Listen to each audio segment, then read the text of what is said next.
What is up, everybody? My name is Ethan Sauers. I am a part of the DFS team here at Campus to Canton.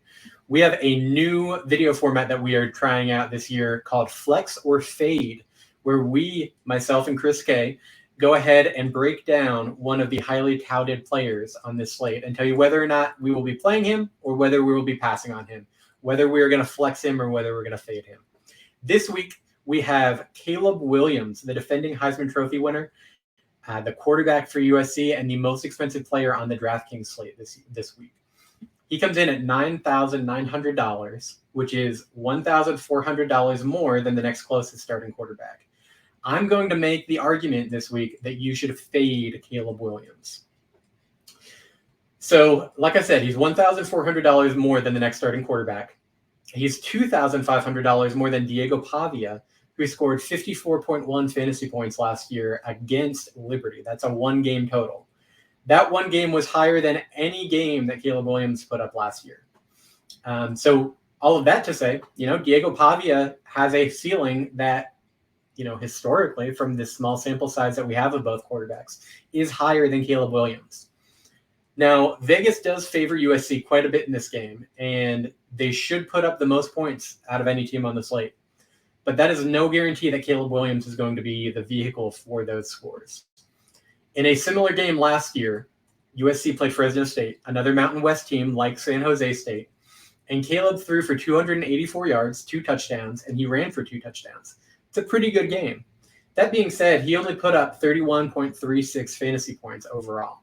If he doesn't get both of those rushing touchdowns, that's a really disappointing game for him. Even if he only gets one of those touchdowns, he still doesn't break that 30-point threshold. I think that it's well in play that Diego Pavia, Curtis Rourke, Hank Bachmeier, and a few of the other quarterbacks on the slate could easily put up a game that could rival what Caleb is going to put up. The fact that Caleb is in an offense that is likely going to, be coasting in the second half against San Jose State, I think that there is a strong reason that you should fade Caleb Williams this week in DFS. All right, let's talk about why I'm flexing Caleb Williams. All right, I hear what Ethan's saying. I totally get it. We talked about it on our podcast this week, talking about Week 0's DFS coverage. But let's get a little bit more specific about Caleb Williams, USC's quarterback, against San Jose State. For one, the guy is a former Heisman Trophy winner. He is the incumbent. He's the guy that won it last year with 52 total touchdowns, almost 5,000 total yards. You talk about what you need out of a fantasy player, and it is high touchdowns, high usage, incredible offense, incredible skill players. Caleb Williams has it all with a great coach and a great team total. I think it sits currently around 47, so a big number there. I just don't know how you could not play him in a small slate. I get it. You want to create some differentiation and some different lineups to help you out and kind of change with the ownership levels because he's going to be such a highly owned player. But it's, do you just go elsewhere just because he's going to go for 40 points and you just don't want to have the 80% owned player? I just don't know if that's the best move. And here's a couple of things why, right? I already told you about his production last year. It's not changing. It'll be the same unless he somehow gets hurt. I hope not. Knock on wood, right? All right. We talk about other options at quarterback. So, my personal projections do not love other players at this position besides Hank Bachmeier, which is very dirty, but he's not minimum price. He's medium price. He's around 5,800 on DraftKings.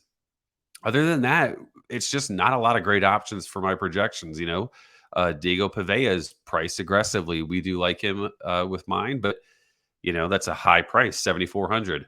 Then you have guys like Curtis Rourke and Cordero, who I love both of them, generally speaking, but their team totals sit around like 17 and 23.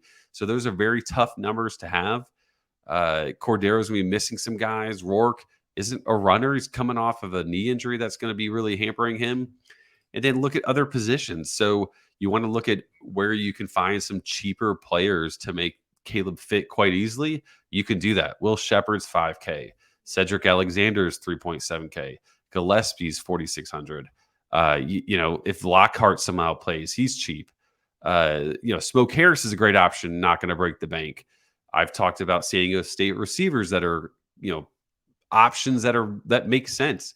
And it's just hard to fade a guy like Caleb Williams for me when he's that good of an option on a slate that gives you a lot of ways to find flexibility in your salary cap and in your lineup. So we want to hear what you think. Are you flexing? Or are you faded in Caleb Williams in week 0? Let us know. Hit us up in any sort of comments, mentions, etc., and let's see what you got.